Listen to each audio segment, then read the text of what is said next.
ಎಲ್ಲರೂ ಹೇಗಿದ್ದೀರಾ? ಚೆನ್ನಾಗಿದ್ದೀರಾ ಅಂದ್ಕೊಳ್ತೀನಿ. ನಾನು ಇವತ್ತು ನನಗೆ ಗೊತ್ತಿರೋ ಹಾಗೇ ಈ ಚಿತ್ರನ ನೋಡಿ ಯಾವ ಥರ ವರ್ಣನೆ ಮಾಡ್ಬೋದು ಅಂತ ನಾನು ವರ್ಣನೆ ಮಾಡ್ತೀನಿ. ಹಾಗೆಯೇ ನಿಮಗೂ ಇದೇ ಥರ ವರ್ಣನೆ ಏನಾದರೂ ತುಂಬ ಚೆನ್ನಾಗಿ ಬರುತ್ತೆ ಅಂದರೆ ಕಮೆಂಟ್ ಬಾಕ್ಸ್ನಲ್ಲಿ ತಿಳಿಸಿ. ವಿಡಿಯೋದಲ್ಲಿ ಬರುವಂಥ ಒಟ್ಟಾರೆಯಾಗಿ ಈ ಚಿತ್ರವು ಪ್ರಕೃತಿಯ ಸೌಂದರ್ಯಕ್ಕೆ ಒಂದು ಕಲಾತ್ಮಕ ಹಾಗೂ ಮಾಂತ್ರಿಕ ಸ್ಪರ್ಶವನ್ನು ನೀಡುವಂತೆ ಭಾಸವಾಗುತ್ತದೆ. ವಾತಾವರಣವು ಚಿತ್ರದ ಹಿನ್ನೆಲೆಯು ಕತ್ತಲೆಯಿಂದ ಕೂಡಿದ್ದು ಸುತ್ತಲೂ ಅಸ್ಪಷ್ಟವಾಗಿ ಹಸಿರು ಎಲೆಗಳು ಕಾಣಿಸುತ್ತದೆ. ಈ ಚಿತ್ರವು ನಮಗೆ ಹೇಗೆ ಅನಿಸುತ್ತದೆ ಅಂದರೆ ನಿಗೂಢ ಹಾಗೂ ಕಾಲ್ಪನಿಕ ಲೋಕ ದೃಶ್ಯದಂತೆ ಭಾಸವಾಗುತ್ತದೆ.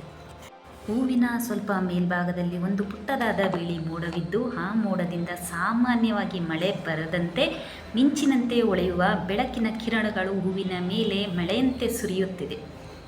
ಸುಂದರವಾದ ಸೂರ್ಯಾಸ್ತ ಅಥವಾ ಸೂರ್ಯೋದಯದ ದೃಶ್ಯವಿದು. ಆಕಾಶವು ಕೇಸರಿ ಮತ್ತು ಹಳದಿ ಬಣ್ಣದ ಮೋಡಗಳ ನಡುವೆ ಆವಿಷ್ಕಾರವಾಗಿದೆ. ಮೋಡಗಳ ನಡುವೆ ಬೆಳಕಿನ ವಿನ್ಯಾಸವಿದು. ಪ್ರಕಾಶಮಾನವಾದ ನೀಲಿ ಬಣ್ಣವನ್ನು ಹೊಂದಿದ್ದು ಇವುಗಳ ರೆಕ್ಕೆಗಳು ಕತ್ತಲೆಯಲ್ಲಿ ಹೊಳೆಯುವಂತೆ ಕಾಣಿಸುತ್ತದೆ. ಇವುಗಳ ರೆಕ್ಕೆಗಳು ಗಾಜಿನಂತಹ ವಸ್ತುಗಳಿಂದ ಮಾರ್ಪಟ್ಟಿಲ್ಲವೇ ಎಂದು ಚಿಟ್ಟೆಗಳ ಜೀವನ ಕಂಬಳಿ ಹುಳುವಿನಿಂದ ಸುಂದರವಾದ ಜೀವಿಯಾಗಿ ಬದಲಾಗುವ ಅದೃಷ್ಟ ಮತ್ತು ಭರವಸೆ. ಅನೇಕ ಸಂಸ್ಕೃತಿಗಳಲ್ಲಿ ನೀಲಿ ಚಿಟ್ಟೆಗಳನ್ನು ನೋಡುವುದು ಅದೃಷ್ಟದ ಸಂಕೇತವೆಂದು ಪರಿಗಣಿಸಲಾಗುತ್ತದೆ. ಭರವಸೆ ಮತ್ತು ಸಂತೋಷ ಶಾಂತಿಯನ್ನು ಪ್ರತಿನಿಧಿಸುತ್ತದೆ. ಇದು ಗಾಢವಾದ ಗುಲಾಬಿ ಬಣ್ಣದ ದಳಗಳನ್ನು ಹೊಂದಿರುವ ಸುಂದರವಾದ ಕಮಲವಾಗಿದೆ. ಹೂವಿನ ಮಧ್ಯಭಾಗದಲ್ಲಿ ಚಿಕ್ಕದಾದ ಕಾರಂಜಿಯಂತೆ ನೀರು ಚಿಮ್ಮುತ್ತಿರುವುದನ್ನು ವಿಶೇಷವಾಗಿ ಗಮನಿಸಬಹುದು.